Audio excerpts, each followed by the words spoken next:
Hello.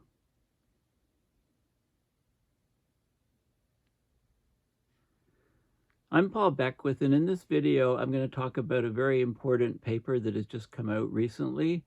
It's about a study that has confirmed by scientific evidence that climate change has increased the atmospheric instability over the past 40 years.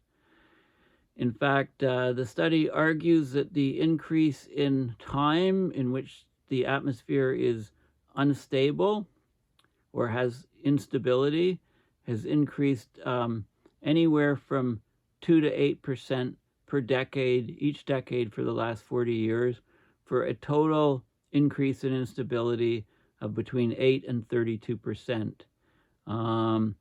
Most of the data is from radiosondes, which are electronic instrumentation on weather balloons that are launched twice a day at many places around the planet at 0 Zulu time and 12 hours later at 12 Zulu time, which is basically 6 a.m. and noon or 6 a.m. and 6 p.m. rather, Eastern Standard Time. So the idea is you launch all of these weather balloons twice a day. They rise up through the atmosphere. They might be up for a couple hours. They radio back data on temperature and pressure and moisture content at all different altitudes. And from there, we get a nice picture of what the atmosphere is doing on that particular day. So this is a very, very significant paper. I mean, I've often talked about the large-scale changes to the jet streams, which cause an increase in the frequency, severity, and duration of extreme weather events, and the reason for the jet stream waviness occurring mostly because of the greatly warming Arctic, the Arctic temperature amplification disrupting the patterns of the jet streams. Also, same things happening in the southern hemisphere.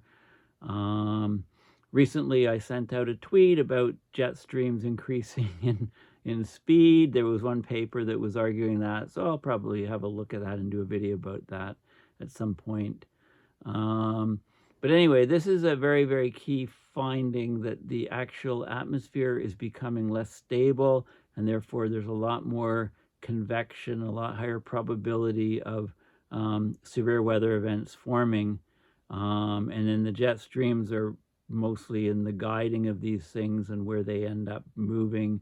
But you need unstable air to get these convective events and these thunderstorms forming. And the atmosphere is more primed now because of climate change to do that very thing. The main reasons are that the relative humidity and the temperature are much higher at the surface and at low altitudes. And this is the main reason for destabilization of the atmosphere. Of course, warm air rises, and if the air is laden with water vapor, of course, is heavier than nitrogen, which makes up the bulk of the air. So if you have more water vapor, then the air is also lighter and also more prone to strong uplift. Okay, so those are the key factors. So let's look at the paper and see what it has to say. Okay, so this is an article, a university article, and it's from University of Albany, State University of New York, SUNY for short. So the study is climate change has increased the atmospheric instability over the past 40 years. Okay, so this came out late November, the end of November, just before the day the COP started. Doesn't mention the COP, but lots of stuff happening because of COP28, which started November 30th, and it's going to end in a couple days on December 12th. So while the impacts of climate change vary across the globe, most scientists agree that overall a warming environment is increasing both the frequency and intensity of severe weather events like tornadoes and intense thunderstorms. The formation of these severe storms, it requires instability or unstable conditions in the atmosphere.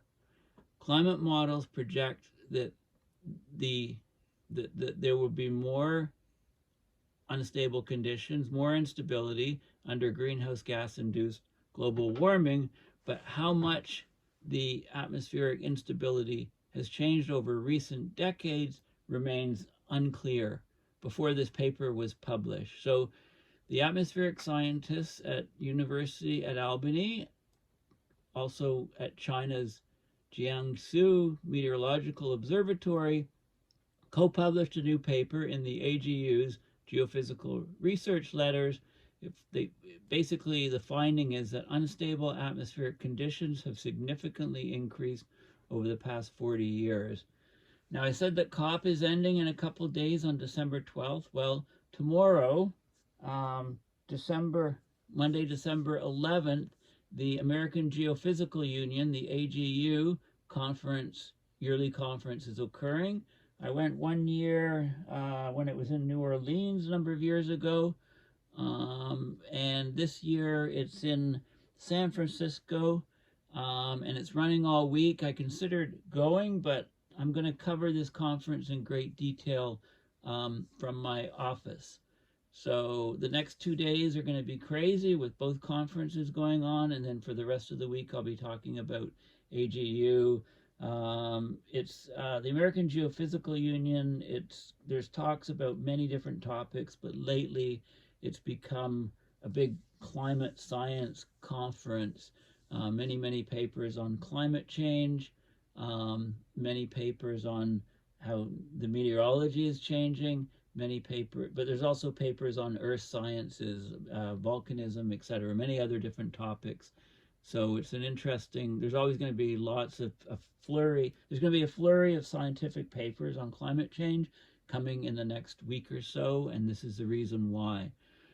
Okay, so atmospheric instability is necessary for the occurrence of convection, right? Hot air rises, and vertical mixing in the atmosphere. As the hot air rises, it displaces colder air, pushes it out of the way, and something has to fill in the place of where the hot air was on the surface, so it leads to vertical mixing. So whether the atmosphere becomes increasingly unstable under greenhouse gas-induced global warming has major implications for the occurrence of severe weather like tornadoes and other violent storms. So this work finds increasingly unstable conditions in the atmosphere over the last 40 years in response to climate change and the increase of greenhouse gases in the atmosphere. It suggests that the atmosphere will continue to become less stable, and we will likely see even more severe weather in the future, more severe than what we're seeing today. So what they did for this research is they looked at atmospheric data collected by weather balloons since 1979. So they've got a good 40-year data set, and they focus on the long-term trends of the upper air temperatures and humidities around the globe. Okay, so during these balloon flights, the atmospheric data is collected and it's transmitted in real time to a ground computer through a small expendable instrument package called a radiosonde. So they don't recover that typically. They have, due to changing the technology of these sensors over the last 4 decades, the balloon data needs to be homogenized. They have to make sure they do good quality control so that the changes that they see are due to the atmosphere and not due to the instrumentation that they're using. Basically, the net result of the analysis is the atmosphere has become increasingly unstable. So between 8 and 32% over the 42 years. So that's the time. So it's unstable 8 to 32% more often time-wise than it was before. And that's about 2 to 8% increase per decade. And that's over most land in the Northern Hemisphere from 1979 to 2020, but they believe it's over the entire globe. And the reason is for the unstable conditions is there's more low-level moisture content and there's warmer air temperatures, right? Low-level air temperatures, and that's greatly, obviously that will destabilize the air, but just how much was not known before this study. Okay, so they've done considerable efforts to use publicly available weather balloon data to look at the impacts of climate change. So this new study results are consistent with previous findings that have shown an increased frequency of severe weather events under global warming. And it's also a positive step for the use of this homogenized radiosonde data in both atmospheric reanalysis and longer-term climate change studies. So the data is very good. The weather balloon data used is mainly covering the northern hemisphere, but there were similar results in more sparsely distributed land locations in the tropics and the southern hemisphere. That suggests the atmosphere has become increasingly unstable across the globe. One of the authors, he's also written about Arctic sea ice. I think I've covered it, but I'll check. If I haven't, I will.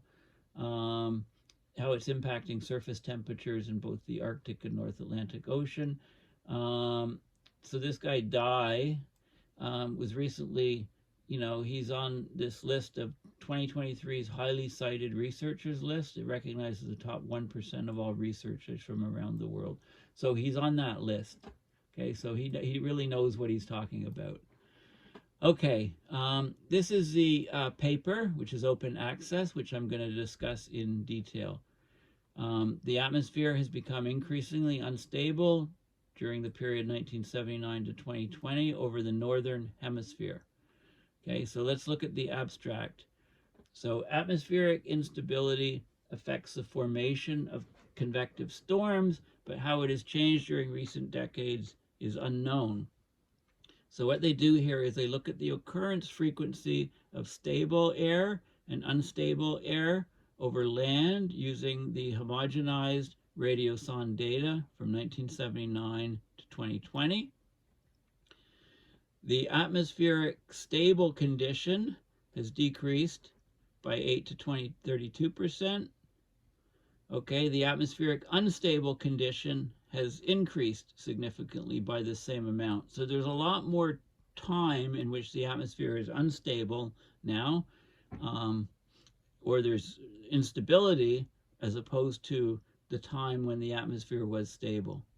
Okay, and that's from over this 40-year time period over most land areas. In the boreal, which is the northern hemisphere summer, the mean positive buoyancy, okay, causing the air to rise convectively, it's also, you can talk about it as convective available potential energy, or CAPE.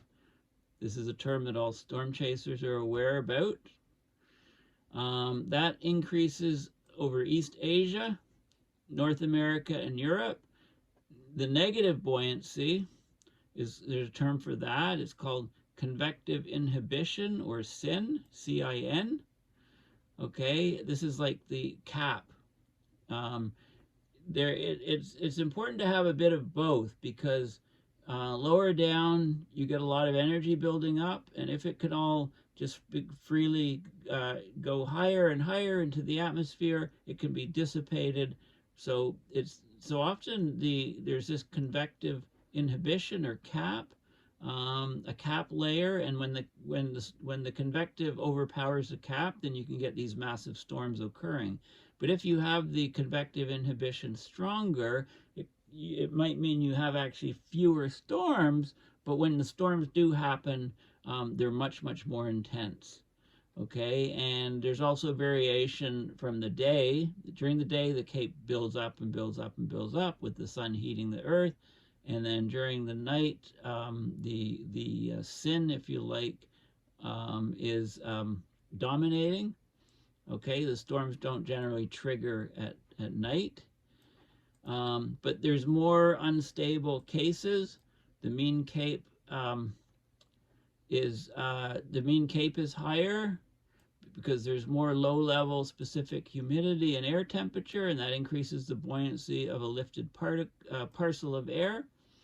The stronger Convective inhibition results from decreased near-surface relative humidity and decreased lapse rate in the lower troposphere. Basically, the atmospheres become increasingly unstable, so there's more and more of these massive convective storms. And when it rains, it pours. The storms are massive. So the key points are that the newly homogenized radiosonde humidity and temperature data, it allows quantitative assessment of historical changes in the atmospheric instability.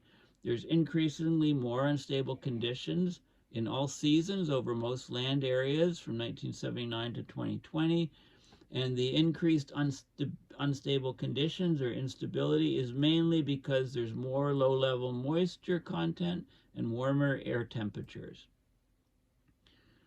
Okay, and then there's a plain language summary, which repeats what I've just said. Okay, so we're going to look at the details and the results of this paper. But before I do that, I just want to show you a couple things. I'm in Google Images. I Googled radiosonde weather balloons, and basically you've got a balloon here, hydrogen or helium. There's a parachute, and there's weather instruments, the radiosonde, and it's released twice a day at 0 Zulu and 12 hours later at the same time around the planet. So you get a picture of the atmosphere from these balloons. The radiosonde continuously radios the data to computers on the ground. Okay, so you can know what's happening real time. And here's, some of these balloons being launched and going up. They're done by the National Weather Service. Yeah, this is a program that's ongoing, and there's loads of these things around the planet. Okay, so there's lots of good graphics here. I'm going to look at this one in specifically. So these are radiosondes from the National Oceanic and Atmospheric Administration data, and it shows each blue dot is where there's a balloon launching twice a day. So you can see it's top heavy in the northern hemisphere. It's getting better in Africa, South America, Australia, around the coast, but it's very sparse over the ocean. These are islands, presumably, where it's launched. It's very sparse. Okay, so this is the radiosonde program to get an image picture of the atmosphere. This is a NOAA website about the radiosondes, and you can. This is basically the instrument pack, the balloon, and the instrument package here. Right, there's a long cable connecting them. The radiosonde is a tiny box, about 85 feet, 26 meters below the balloon. The orange object is the parachute.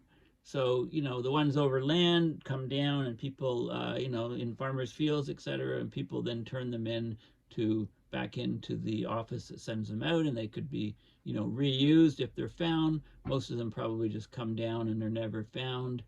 But they do try to, recover them. Or, if there's a GPS on the radio sound, they can actively go out and locate them, but they're carried, can be carried many hundreds of kilometers away from the site where they're launched. The flight can last 2 hours.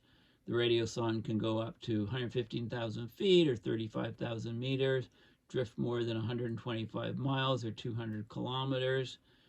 The temperatures are as cold as minus 130 Fahrenheit or minus 92 Celsius, air pressure of only a few hundredths of what it is on Earth's surface. When the balloon's expanded beyond its elastic limit, 20 to 25 feet in diameter, and bursts, the radiosonde returns to Earth by a small parachute that slows its descent, minimizing the danger to life and property. Okay, so they don't want it just to crash on somebody's head, so they stick the parachute on it.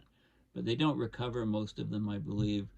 Worldwide, there's about 1,300 upper air stations. So those are stations that release these balloons twice a day. Observations are made by the National Weather Service at 892 stations, 69 in the main U.S., 13 in Alaska, 9 in the Pacific, 1 in Puerto Rico. There's there's many other sites that are run by other countries. Okay, so This data is very important. It's put into computer-based weather prediction models.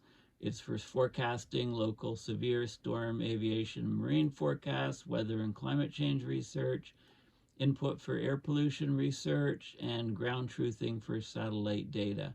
Okay, so it's a very important program, the radiosonde program, and there's good sections here sort of on you know, upper air, you know, air movements and weather forecasting, the parcel theory. Why is my computer so slow? Warm air rises, and talks about packets and so on, packets of coming up and so on. The theory between the parcel, we generally assume that the amount of moist air and dry air in the parcel remains constant. So parcel of air, it goes up and down. It's very important concept, you know, and the temperature of it relative to the environmental area. The lapse rate is the drop of temperature with altitude. The dry lapse rate is when the air is dry. The wet one is when it reaches 100% humidity and becomes saturated. Okay, it talks about the buoyancy and so on. Some of the things about air parcels. I'm not going to go through it all. The idea of stable air and stable and unstable air is very important. So this is absolute stability. It's like you've got a ball in the bottom of a bowl, you perturb it, it ends up back where it is, right? This is absolute instability. It's at the top, and you push it, it just accelerates down, never comes back up. And there can be neutral stability on a flat surface. You push it, it just moves to where you push it to.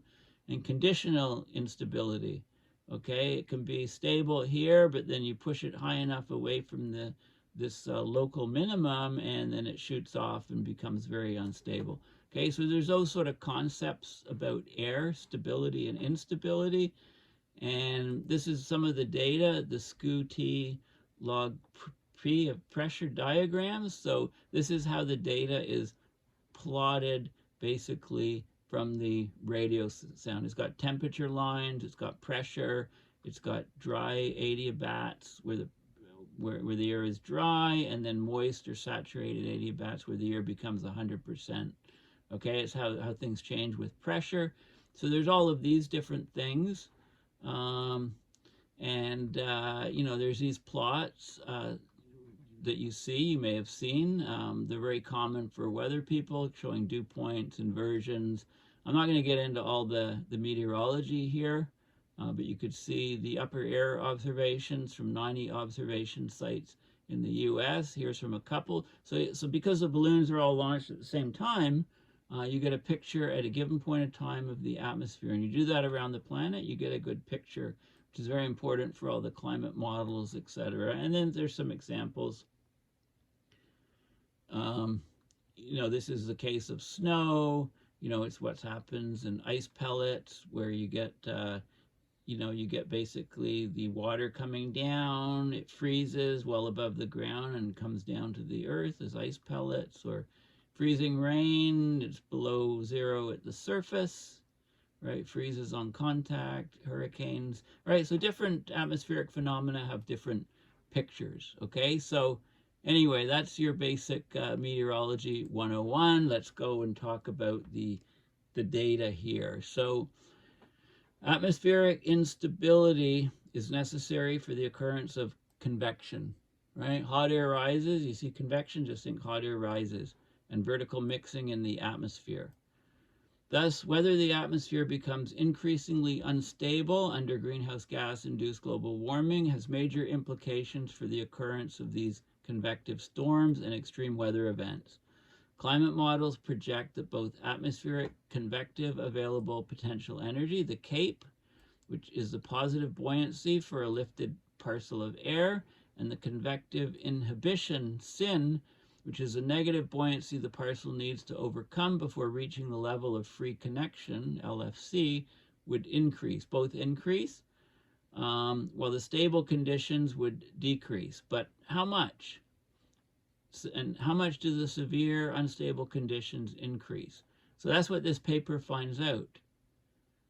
The stronger SIN would allow the atmosphere to delay the onset of convection and thus accumulate more CAPE, more positive buoyancy, before the sin is broken and the storm blasts off, triggers off. Okay, so this may contribute to the increase in heavy precipitation under greenhouse gas induced warming and favor the formation of severe thunderstorms and hail. So the combination of higher CAPE and higher SIN changes would lead to, you could get a reduced number of atmospheric convection events, so maybe some fewer storms, but you get more intense storms. So you can get an overall decrease in precipitation frequency, but large increases in heavy precipitation events. So over the recent years, there's been many violent storms and tornadoes over central eastern U.S. and other places, causing devastating damages and huge loss to human lives. The recent increases in severe storms are consistent with the changes implied by the computer model CAPE and SIN. There's other favorable environments for the formation of severe storms. So basically, the important questions are, how has the atmospheric thermodynamics changed during recent decades? Well, there's a lot more energy in the atmosphere. Has the atmosphere become increasingly unstable and thus more favorable for the formation of convective storms over many land areas? The answer is yes. By 8 to 32% increase in time in which the atmosphere is unstable over the last 40 years. It's pretty much a 2 to 8% increase in time per decade in which the atmosphere is unstable. Okay, so what they do is they talk about the radiosonde observations from the balloons and the data, and they talk about quality control and how there's some gaps in the data, but there's pretty good quality radiosonde data. So they analyzed it once the data was homogenized, right, corrected for changes in instruments, etc. They twice daily temperature and humidity data points were used to look at the changes in the occurrence frequency of the time when the atmosphere was stable and unstable over continents and many islands over this 40-year time period. Okay, and they use these SCU-T log P diagrams to analyze it. So there's more information on the data and the methods, and now the results. The results are very, very significant. Okay, atmospheric unstable conditions where CAPE is greater than 0, they've increased significantly by 2 to 8% of time per decade. Okay, so they're happening more and more often and covering more and more land area. This is a cumulative increase over 4 decades of 8 to 32% of time from 1979 to 2020 over most land areas in both the boreal winter. They've looked at the boreal winter, December, January, February, or DJF, and the boreal summer, June, July, August, or JJA, over Europe, over East Asia, and North America, where the observations are relatively dense and reliable. Okay, the stable conditions where CAPE is 0 have decreased by similar amounts. Okay, so the atmosphere is spending a lot more time in the unstable state than it is in the stable state. And that happens in all seasons, but they've focused on the boreal winter and the boreal summer in the study. But the data is all there for year-round stuff. So, for example, the summer frequency of unstable conditions was 54% in East Asia in 1979 and increased to 72% of the time in 2020. Okay, it was unstable 56% of the time over North America in 1979, and now it's 71% of the time it's unstable. And in Europe, it was unstable 50% of the time, and now it's unstable 63% of the time in 2020. So the percentage increase is 26 to 33%. Okay, and it's consistent among different seasons, although they're only showing the data here for December, January, February, and June, July, August. Okay, so this is the global trends. Okay, so when Cape equals 0, you've got the stable air conditions, and you can see that they've decreased up to 8-10% is the blues over the northern hemisphere. Huge differences. This is in the winter, and this is in the summer. So it looks like the more so in the certainly over Eastern Asia, more so in the summer, over Europe pretty consistently in the winter and summer, and over North America both in the winter and summer. Okay, this is the stable air decrease. This is Cape greater than 0 cases in the winter and summer, and you can see the huge increase in unstable air. Okay, unstable air over Asia, over North America, and over Europe. Look at the huge increase over East Asia. Also over the U.S. No wonder why they're being hammered by these storms, also in Europe. Okay, so we've changed the chemistry of the atmosphere and oceans with our greenhouse gases, emissions.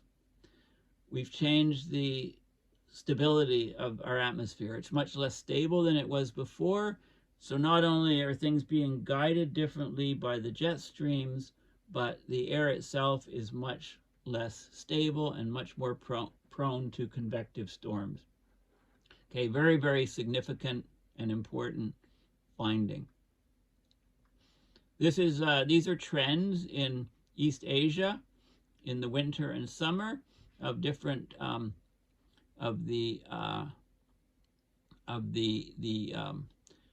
anomalies. Okay, the mean occurrence frequency of the Cape. Okay, so what you're seeing is more and more times when the air is unstable. In each of these cases, the trend lines are all up, across the northern hemisphere, East Asia, North America, and Europe. Okay, the trend lines are up, and this is both in winter and in summer. There's increased mean Cape during the daytime, right? The sun's heating the earth is heating the air. You get this strong positive buoyancy, strong convective uplift, so Cape is much, much higher. And there's also enhanced or increased mean SIN, convective inhibition, from midnight to dawn, which allows the air to build up in energy before the storm is triggered and released. So you can get much more violent storms as a result. So this is the Cape trends. Again, the Cape trends Cape is all higher, during the days, and this is some more data showing the trends. I think there's one for the SIN. This is the SIN trend, so the SIN is also higher. So the Cape has to build up and build up and build up, reaches a level, so it's so high it overcomes this cap or the convective inhibition, and the storm explodes. Okay, so basically this is very, very key data. I'm just going to talk about the summary a bit now. So this is a key finding, and we kind of knew this was going on, but this is a scientific study showing exactly how bad it is. So in this study, they analyzed newly homogenized radiosonde data. Okay, so the data wasn't homogenized before. There were artifacts due to changing instrumentation, et cetera, the way it was collected. But it was homogenized, fixed up, basically, verified, and it allows the data sets long enough that you can look at historical changes from 1979 to 2020 in the occurrence frequency of atmospheric stable and unstable conditions, defined using the Cape and the SIN, rather than looking at just the changes in Cape and SIN as in previous studies. Okay, so it was occurrence frequency, how often you had these two cases. That's the key novelty of this study, with the better data, with the more trustworthy data. So the unstable case the Earth was unstable, Cape greater than 0, much more frequently. In fact, by 8 to 32% of the time, increase from 1979 to 2020 over most land areas, mainly in the Northern Hemisphere. The stable conditions where Cape equals 0 decreased by similar amounts. So the air is basically in a state of instability much more often now than it used to be before because of climate change. Over North America, Europe, and East Asia, summer instability cases have increased by 25% to 33%, basically. Such a rapid increase in atmospheric unstable conditions results from the increased low-level Q, which is low-level relative humidity, and higher temperature increase.